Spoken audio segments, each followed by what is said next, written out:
Surat police ફરી વ્યાજખોરો સામે લાલાક કરી હોય તેમ કાપોદ્રા પોલીસે 5 વ્યાજખોરોને ઝડપી પાડ્યા છે। સુરત પોલીસ ફરી વ્યાજખોરો સામે લાલાક કરી છે। કાપોદ્રા પોલીસે 5 વ્યાજખોરોને ઝડપી પાડ્યા હતા। ગેરકાયદેસર રીતે વ્યાજે રૂપિયા આપવાની પ્રવૃત્તિ આચરનાર વ્યાજખોરોને કાપોદ્રા પોલીસે ઝડપી પાડી તેઓ પાસેથી વ્યાજના લગતા સાહિત્ય તથા મોબાઈલ ફોન તથા રોકડ રૂપિયા કબજે કર્યા હતા। ગેરકાયદેસર રીતે વ્યાજે રૂપિયા આપવાની પ્રવૃત્તિ આચરતા હોય અને 5 સામે કાયદેસરની કાર્યવાહી કરાઈ હતી।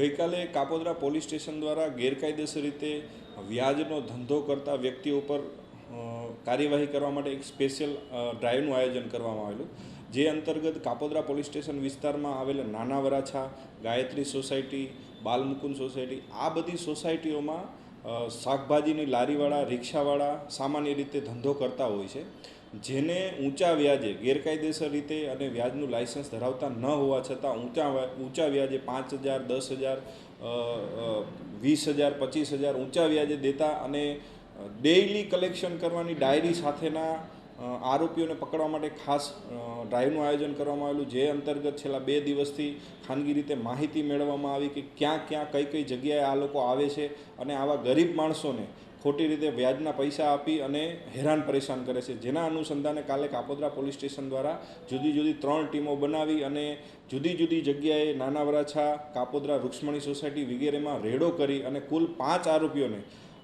ગેરકાયદેસર રીતે વ્યાજે દેવાના સાહિત્ય સાથે પકડી પાડવામાં આવ્યા છે અને જુદા જુદા 5 ગુના દાખલ કરવામાં આવેલા છે અને આ બાબતે હાલ પોલીસ તપાસ ચાલુ છે। આ કામે કુલ આ તમામ પાસેથી 60,000 રૂપિયા જેટલો રોકડ મુદ્દામાલ અને મોબાઈલ અને જુદી જુદી ડાયરીઓ કે જે ડાયરીઓમાં ડેઇલી પ્રમાણેનું આ લોકો કલેક્શન કરતા હોય છે એ કબજે કરવામાં આવેલ છે। આ લોકો પૈસા કેવી રીતે લાવતા હતા?